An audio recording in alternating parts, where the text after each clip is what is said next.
Assalamualaikum warahmatullahi wabarakatuh. Alhamdulillah rabbil alamin. Wassalatu wassalamu ala ashrafil anbiya'i wal mursalin Sayyidina wa habibina wa syafi'ina wa qurrati a'yunina Muhammad wa ala alihi wa sahbihi ajma'in. Subhanaka la ilma lana illa ma'allamtana innaka antal alimul hakim. Rabbi syrah li sadri wa yassir li amri wahlul 'uqdatam min lisani yafqahu qawli, amma ba'd.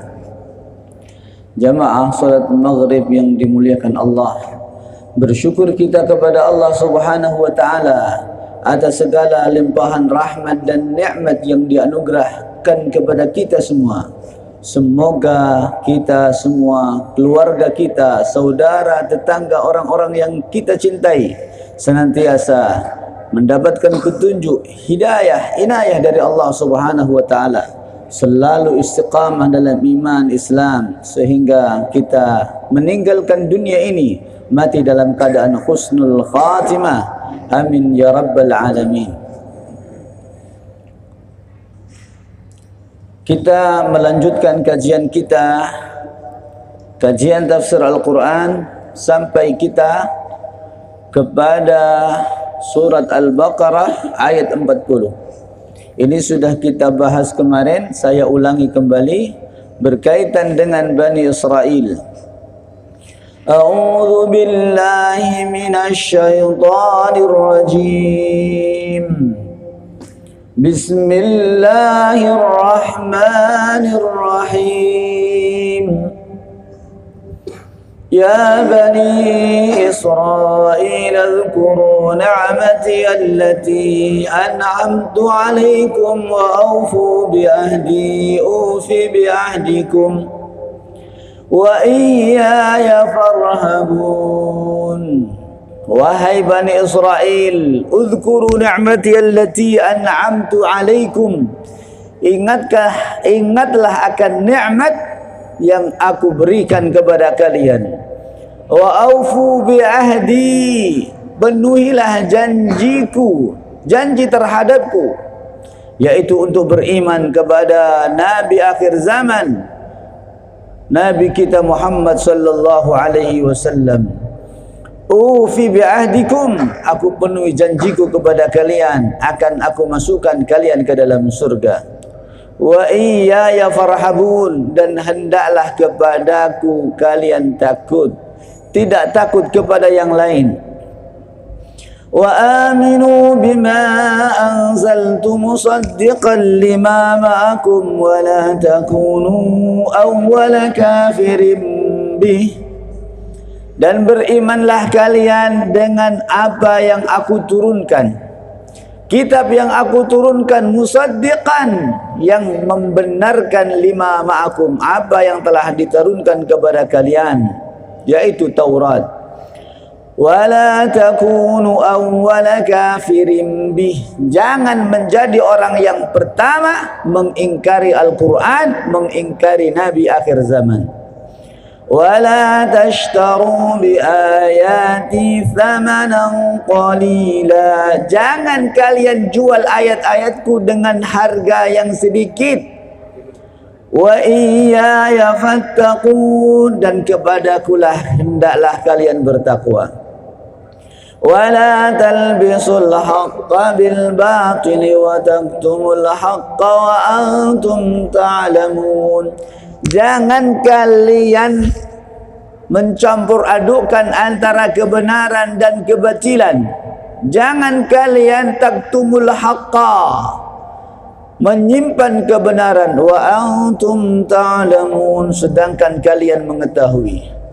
Ini sudah kita bahas pada kajian minggu malam Senin yang lalu, akan tetapi kajian kita malam Senin berlalu belum tuntas. Sedikit kami ulangi setelah di awal surat Al-Baqarah ini. Allah Subhanahu wa taala menjelaskan tentang Al-Quran, alladzi la raiba fih, yang tidak ada keraguan di dalamnya. Kemudian menyebutkan golongan orang-orang yang beriman bertakwa. Kemudian disebutkan golongan orang-orang yang kafir, mengingkari Allah dengan terang-terangan. Golongan ketiga disebutkan adalah orang-orang munafik, orang-orang yang pura-pura beriman tapi hatinya menyimpan kekafiran. Setelah itu Allah sebutkan akan kekuasaannya dalam penciptaan langit dan bumi. Itu kuasanya, atas kehendaknya. Lalu Allah ceritakan awal manusia diciptakan, yaitu nenek moyang kita Nabiullah Adam alaihi salam, yang mana Allah ciptakan ia di surga, dimuliakan oleh Allah karena dilebihkan atas makhluk-makhluk lainnya dengan ilmu, sehingga malaikat iblis diperintahkan untuk bersujud kepada Nabi Adam, memberikan penghormatan. Semua malaikat bersujud illa iblis, kecuali iblis. Dan itu adalah awal permusuhan iblis dan manusia. Diturunkan Nabi Adam dan iblis ke dunia ini untuk mengemban amanah Allah Subhanahu wa taala. Manusia sebagai khalifah Allah menjalankan perintah-perintah Allah, menjauhi larangan-larangannya. Diingatkan, hai manusia, hai anak cucu Adam, inna syaitana lakum aduwwum mubin. Sesungguhnya syaitan bagi kalian adalah musuh yang nyata. Itu runtutannya. Kemudian di sini Allah Subhanahu wa taala berbicara terhadap orang-orang di mana Al-Qur'an itu diturunkan. Kami ulangi sedikit bahwa Rasulullah sallallahu alaihi wasallam diutus oleh Allah Subhanahu wa taala di Jazirah Arabia, dilahirkan di kota Mekah. Siapa penduduk Mekah? Mereka adalah kaum Quraisy yang nenek moyangnya mereka semuanya mengikuti ajaran Nabi Ibrahim alaihi salam. Nasabnya Rasulullah Quraisy, Rasulullah bersambung kepada Nabi Ibrahim. Akan tetapi lambat laun banyak ajaran-ajaran Nabi Ibrahim yang dirubah. Ada yang tetap, banyak yang dirubah. Kemudian Rasulullah sallallahu alaihi wasallam hijrah di Madinah ke Madinah. Di Madinah ditempati oleh kabilah Arab Aus dan Khazraj yang selalu berperang, dan di sana ada 3 kabilah besar dari penduduk kaum Yahudi. Ya Bani Israel, Bani Israel adalah putra-putra keturunan Nabiullah Yaqub, zuriyatu Yaqub. Ya Bani Israel, wahai keturunan Yaqub, Nabi Allah, ingatlah ayah kalian, datuk kalian, nenek moyang kalian adalah seorang nabi, hamba Allah yang saleh, yang taat kepada Allah. Jadilah kalian seperti nenek moyang kalian. Ini Allah berbicara kepada keturunan Nabi Yaqub, yang mana mereka adalah Bani Israel dan Yahudi yang tinggal di Madinah, tempat hijrahnya Rasulullah sallallahu alaihi wasallam, adalah bagian daripada mereka ini. Siapa di Madinah? Yahudi Bani Qainuqa, Yahudi Bani Nadhir, Yahudi Bani Qurairah. 3 kabilah besar yang menguasai kota Madinah, yang dulu namanya adalah Yathrib. Yathrib. Kemudian ini menjadi tempat hijrahnya Rasulullah sallallahu alaihi wasallam. Kenapa? Di sana ada sahabat Ansar, penolong-penolong dakwah, pembela perjuangan Rasulullah. Siapa sahabat Ansar? Bagaimana kisahnya? Kami telah bahas pada kajian yang lalu. Kami ulang sedikit bahwa orang-orang Yahudi ketika terjadi peperangan dengan orang-orang Arab, Aus dan Khazraj, mereka selalu mengancam, Sayati nabiyyun akhiruz zaman nuqatilukum ma'ahu qatla 'adin wa iram. Hai bangsa Arab, nanti akan diutus nabi akhir zaman, kami akan mengikutinya dan kami akan memerangi kalian dengan peperangan yang hebat seperti perangnya kaum Ad dan Iram. Itu selalu diulang-ulang, terngiang di ingatan Aus dan Khazraj, 2 kabilah besar yang saling bertikai ini. Di antara ajaran Nabi Ibrahim alaihi salam yang tetap dilaksanakan oleh orang-orang Arab adalah ibadah haji. Setiap tahun ada ibadah haji. Rasulullah sallallahu alaihi wasallam berdakwah menyebarkan Islam di tengah-tengah kaum Quraisy. Oh, berat tantangannya. Ditolak dengan keras, disiksa sahabatnya, sebagian dibunuh. Kita kenal bagaimana disiksanya sahabat Bilal bin Rabah, bagaimana ibunda sahabat Ammar bin Yasir dibunuh di depan mata anaknya, bagaimana sahabat Zinnirah ditusuk matanya dengan besi menyala, bagaimana 80 sahabat lebih harus hijrah meninggalkan Makkah ke Habasyah, Ethiopia, karena begitu kerasnya perlakuan kaum Quraisy terhadap orang-orang yang beriman yang mengikuti Rasulullah sallallahu alaihi wasallam. Berangkat Rasulullah ke Taif untuk mengajak masuk ke dalam agama Islam. Ada harapan besar penduduk Taif masuk ke dalam Islam. Tapi yang terjadi, Rasulullah sallallahu alaihi wasallam disambut dengan lemparan batu, bercucuran darah dari kedua kakinya, tubuhnya lebam. Marah malaikat Jibril mengatakan, "Lau syi'ta ya Muhammad la atbaqtu alaihimul akhsyabain." Kalau engkau mau wahai Muhammad, aku timpakan gunung itu di atas mereka, hancur binasa. Kalau kita, iya Jibril, ambil itu gunung Galunggung dan timpa semuanya. Gunung Krakatau, Galunggung, apa semua gunung timpakan. Itu kalau kita. Tapi tidak dengan Rasulullah.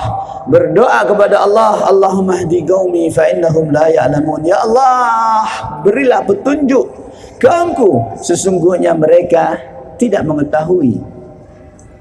Sehingga Rasulullah kemudian melebarkan dakwahnya kepada jamaah haji dari kabilah-kabilah Arab yang datang.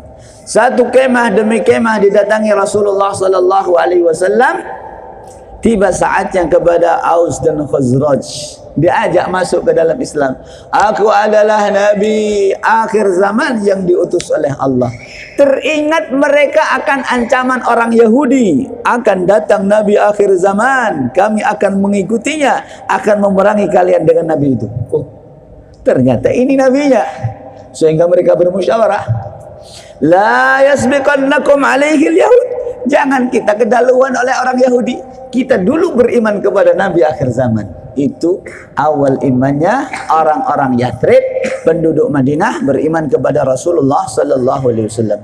Di mana? Di Aqabah. Jumrah ulah, jumrah thaniyah, jumrah Aqabah. Ketika melempar jumrah, itu pertemuan pertama. Tahun berikutnya Baiat Aqabah kedua. Janji setia di Baiat Aqabah itu, mereka datang dengan jumlah yang lebih banyak, perwakilan dari Aus dan Khazraj, beriman kepada Rasulullah sallallahu alaihi wasallam dan siap membela perjuangan Rasulullah sallallahu alaihi wasallam sampai titik darah penghabisan. Sehingga itulah awal kisah hijrahnya Rasulullah sallallahu alaihi wasallam ke Madinah. Karena di sana ada sahabat-sahabat setia, orang-orang yang beriman, siap mengorbankan harta, nyawa, jiwa raganya untuk Islam. Mengapa mereka yakin? Sekali lagi karena lama mendengar berita Nabi akhir zaman itu dari orang-orang Yahudi, dari Bani Israel. Sedangkan Bani Israel sendiri ketika tahu Nabi akhir zaman itu bukan dari keturunan mereka, tapi dari penduduk Mekah. Oh, kami berharap-harap Nabi itu dari keturunan kami. Ternyata datangnya dari sana, didahului beriman oleh orang-orang Aus dan Khazraj. Mereka menolak kebenaran Rasulullah sallallahu alaihi wasallam. Mereka mengingkari apa yang mereka ketahui dan mereka yakini. Ya'rifunahu kama ya'rifuna abna'ahum. Orang-orang Yahudi Nasrani itu mengetahui akan kebenaran Rasulullah, bahwa Rasulullah adalah Nabi akhir zaman, kama ya'rifuna abna'ahum, seperti mereka mengenal anaknya. Kalau anak kita berkumpul dengan anaknya orang lain di sekolah, ada 500 siswa, kira-kira ketukar tidak? Banyak mana anak saya ini? Oh, mungkin yang ini, mungkin yang ini. Tidak. Begitu saking kenalnya, saking taunya orang-orang Yahudi, orang-orang Nasrani akan kenabian Nabi Muhammad sallallahu alaihi wasallam. Kenapa? Bahwa kenabian Nabi Muhammad sallallahu alaihi wasallam itu sudah dikabarkan oleh Allah Subhanahu wa taala kepada nabi-nabi sebelumnya. Sudah diambil janji setia, setiap nabi diambil janji setia oleh Allah Subhanahu wa taala. Kalau nanti datang nabi akhir zaman, kalian beriman kepadanya, kalian tolong perjuangannya. Demikian janji Allah Subhanahu wa taala kepada para nabi dan para rasul. Wa idz akhadha Allahu mitsaqan nabiyina lama ataitukum min kitabin wa hikmah لما جاءكم رسول مصدق لما معكم لتؤمنن به ولتنصرنه قال أأقررتم وأخذتم على ذلكم إصري قالوا أقررنا قال فاشهدوا وأنا معكم من الشاهدين. Ingatlah ketika Allah, dalam ayat ini Allah ambil janji setia dari para nabi dan rasul, semuanya dikasih tahu. Nanti kalau ada nabi akhir zaman, kalian harus beriman, kalian harus tolong perjuangannya. Ustaz, apa hikmahnya? Bukankah nabi-nabi itu dipanggil Allah mendahului Rasulullah? Itu mengumumkan akan keagungan Rasulullah sallallahu alaihi wasallam. Kalau yang datang ke Masjid Istiqlal ini presiden, maka 1 bulan sebelumnya paling tidak sudah dikabar-kabar di mana-mana, sudah dipersiapkan. Oh, karpetnya diganti, karpetnya dibersihkan, dipasang pengumuman. Siapa yang datang adalah orang yang diagungkan dalam Republik Indonesia. Yang datang di akhir zaman adalah manusia yang paling mulia di sisi Allah Subhanahu wa taala. Para nabi diambil janji setia, diberitahu akan kedatangannya, dan di kitab Taurat, Injil juga disebutkan akan sifat-sifat Nabi Muhammad sallallahu alaihi wasallam. Sehingga para pendeta-pendeta Yahudi, pendeta-pendeta Nasrani, pendeta ya orang Yahudi dan Nasrani itu disebut ahli kitab. Kenapa? Diturunkan kepada mereka adalah kitab Taurat dan Injil. Tahu siapa tokohnya Yahudi di Madinah? Bernama Abdullah bin Salam. Ada namanya juga Ka'bul Akhbar. Itu tokoh-tokoh Yahudi di Madinah yang mereka tahu persis bahwa Rasulullah SAW adalah Nabi akhir zaman. Maka disebutkan di dalam Maulid Ad-Daibai, Maulid adalah sejarah Rasulullah yang ditulis dengan bahasa sastra. Disebutkan apa di sana?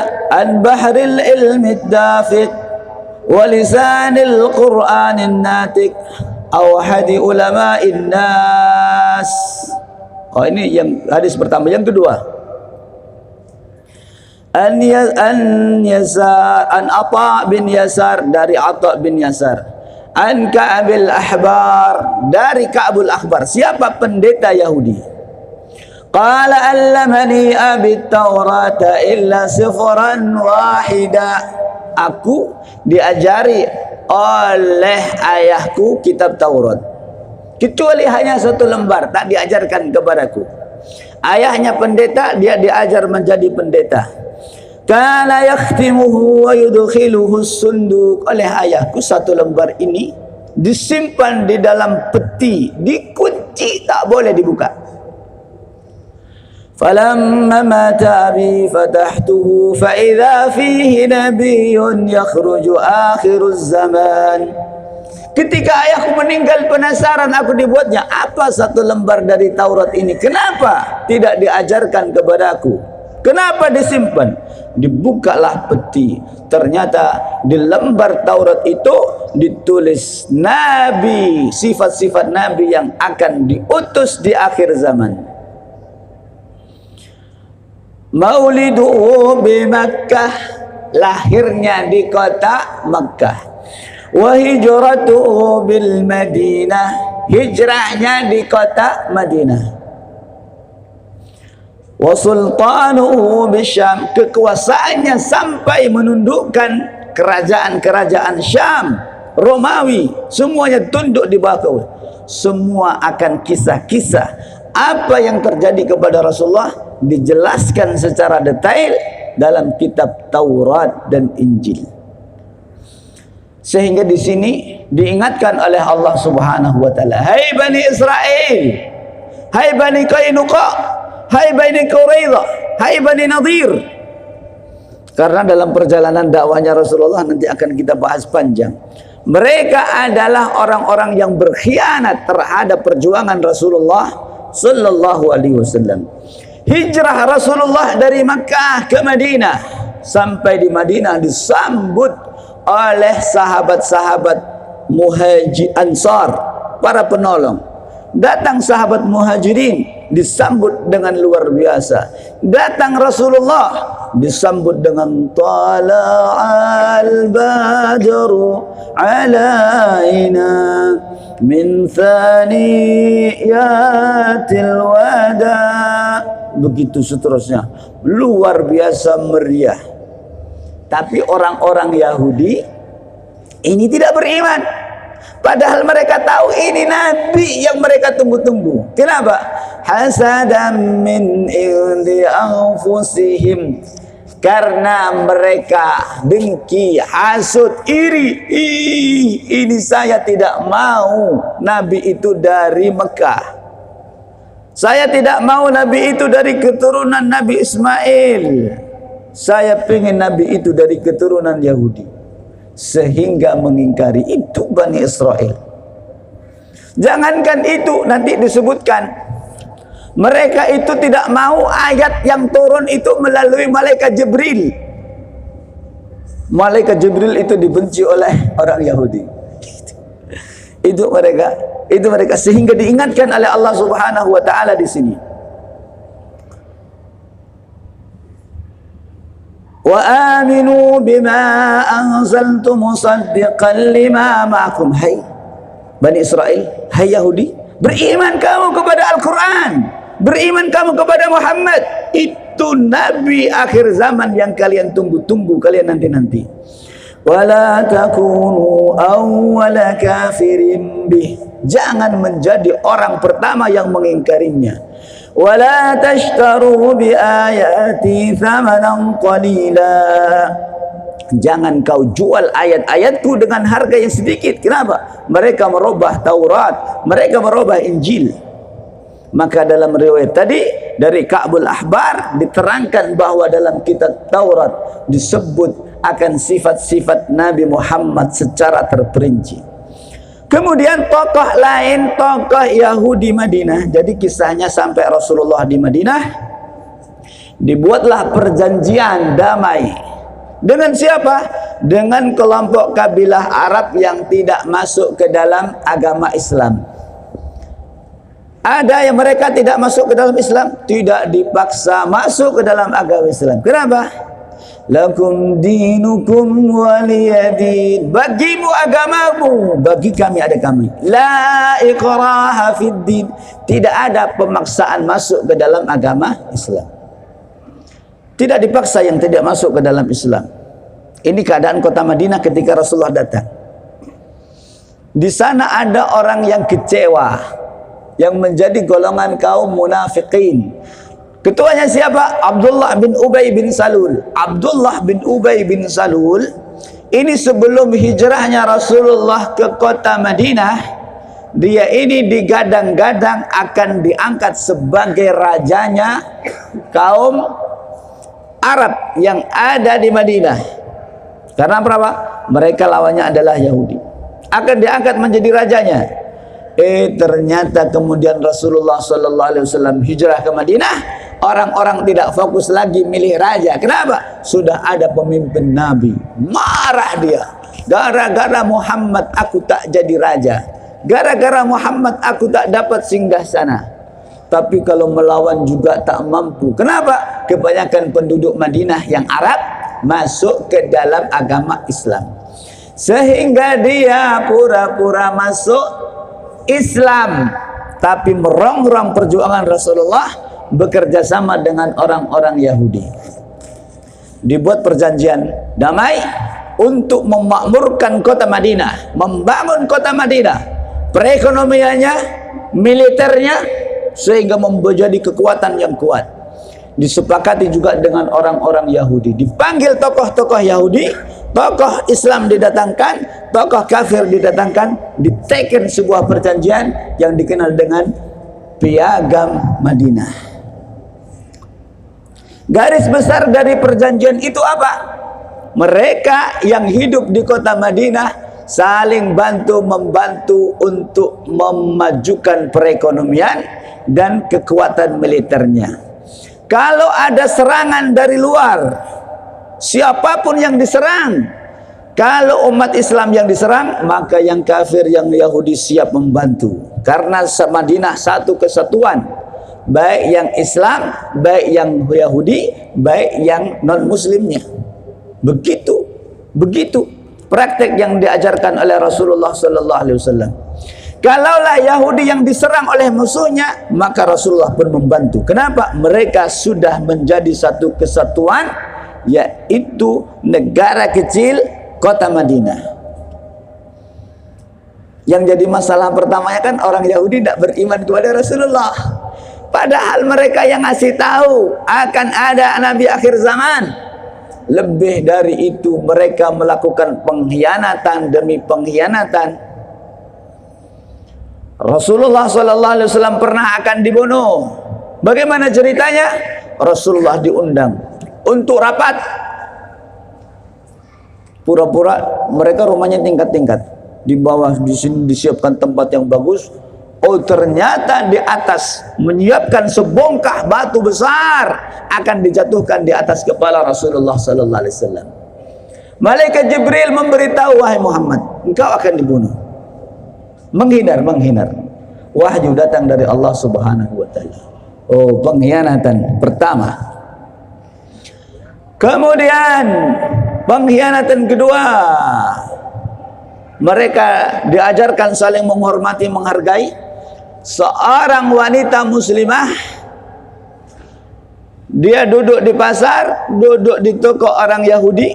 Buka wajahmu, pakai cadar, buka cadarmu. Tidak mau dia menjaga kehormatan dan kemuliaannya.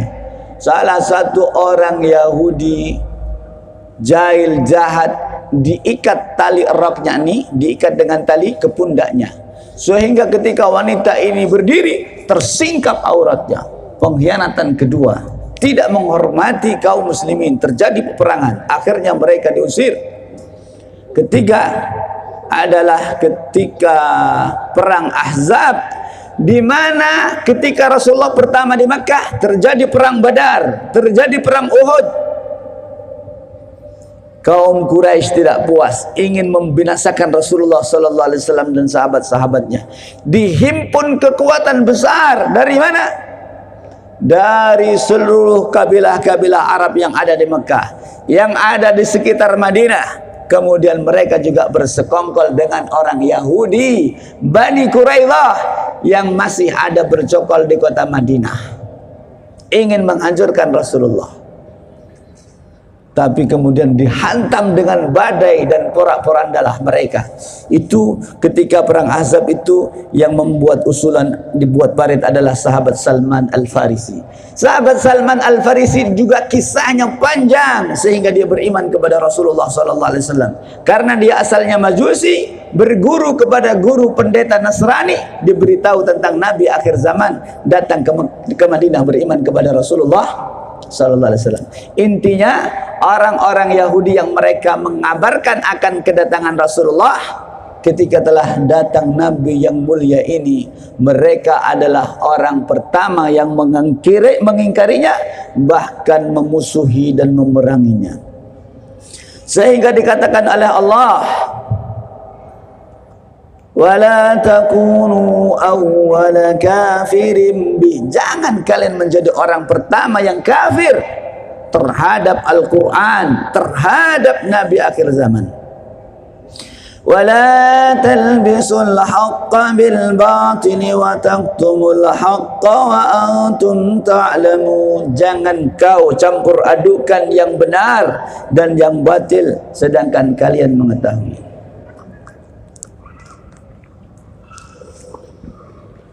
Salah satu tokoh Yahudi di Madinah adalah Abdullah bin Salam. Ustaz, adakah Yahudi yang masuk ke dalam agama Islam? Ada. Di antaranya adalah tokoh mereka. Siapa? Abdullah bin Salam. Diriwayatkan bahwa ketika Rasulullah sallallahu alaihi wasallam sampai di kota Madinah dalam perjalanan hijrah, disambut luar biasa oleh sahabat Ansar. Masing-masing, ya Rasulullah, singgahlah di rumah kami. Ya Rasulullah, singgahlah di rumah kami. Kata Rasulullah, da'ha fa innaha ma'murah. Berebut mereka memegang tali untanya Rasulullah untuk disinggahkan di rumahnya, karena betapa rindunya mereka kepada Nabi yang mulia ini. Tapi Rasulullah berkata, biarkan unta ini berjalan sekendak hatinya, karena dia sudah diperintahkan oleh Allah berhenti di suatu tempat yang dikehendaki oleh Allah.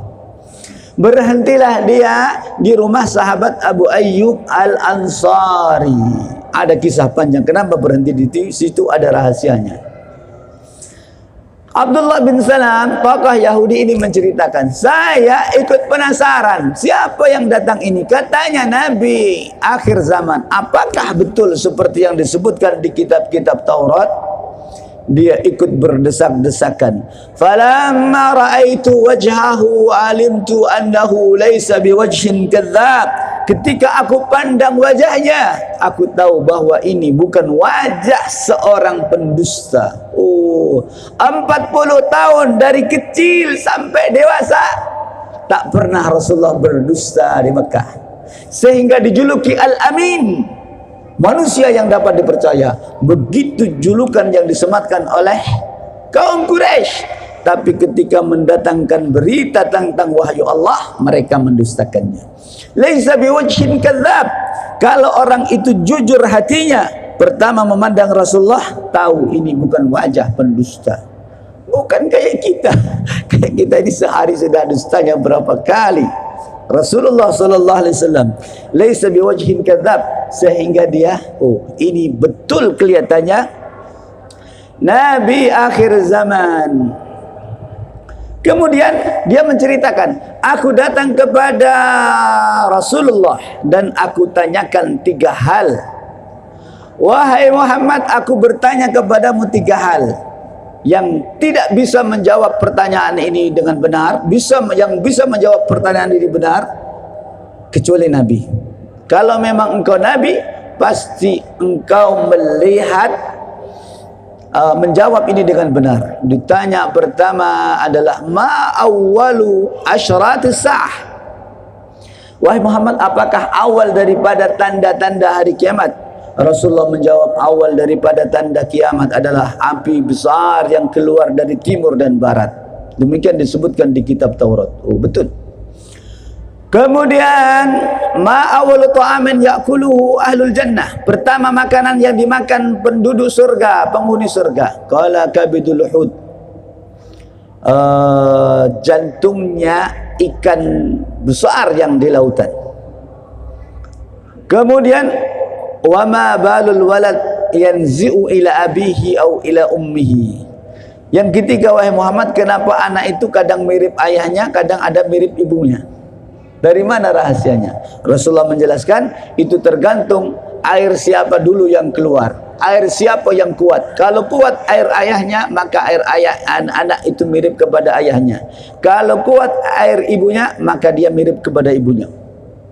Oh, akhirnya asyhadu an la ilaha illallah wa asyhadu anna Muhammadar Rasulullah. Masuk ke dalam Islam tokoh Yahudi ini. Kata Abdullah bin Salam, wahai Muhammad, jangan beritahu orang-orang Yahudi akan keislamanku. Mereka itu kiainya orang Yahudi di Madinah, syekhnya orang Yahudi. Apa kata Abdullah bin Salam? Menjadi rujukannya orang Yahudi. Tapi diuji oleh orang Yahudi, oleh Rasulullah, dikumpulkan, ditanya, ya ikhwani minal Yahud, ma Abdullah bin Salam fikum.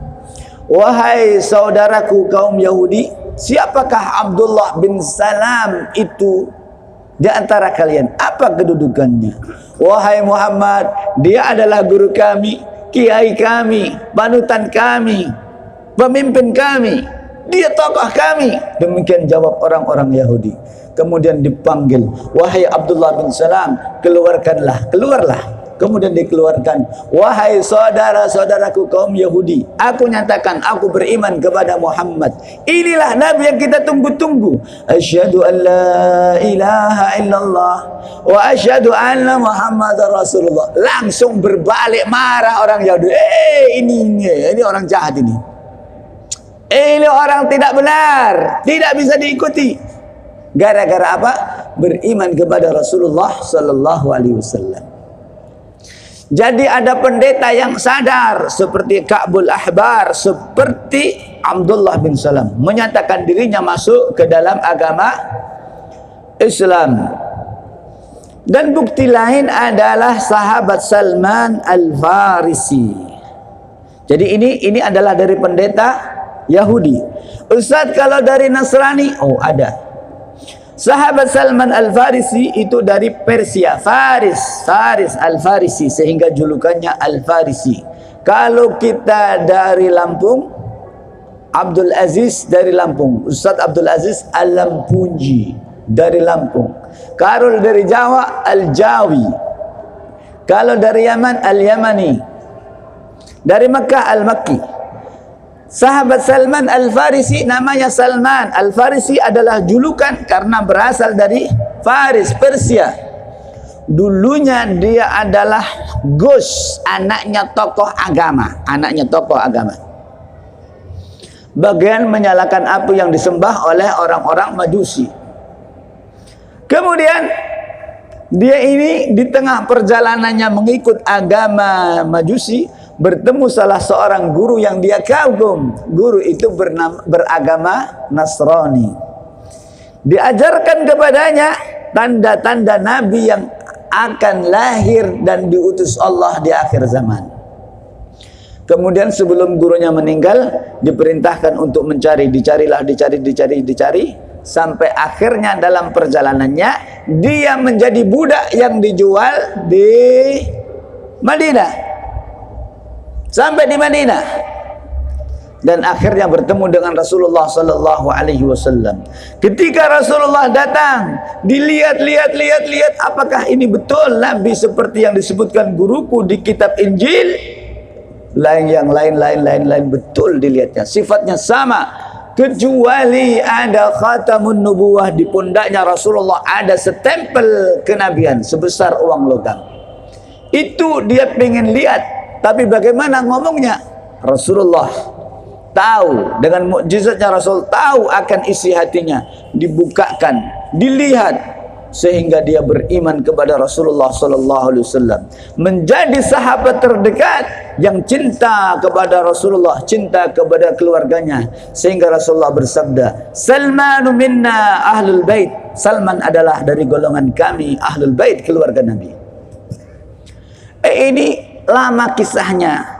ketika Rasulullah itu masih kecil, itu orang-orang Yahudi Nasrani pendetanya sudah tahu. Kisahnya adalah Rasulullah ketika berumur 13 tahun diajak oleh pamannya, karena kecil ditinggal sang ayah, lahir tanpa ayah, 4 tahun ibu meninggal, 6 tahun kakek tiada, ikut sang paman. Sang paman tak punya banyak duit, ikut diajak berangkat ke Syam untuk berdagang.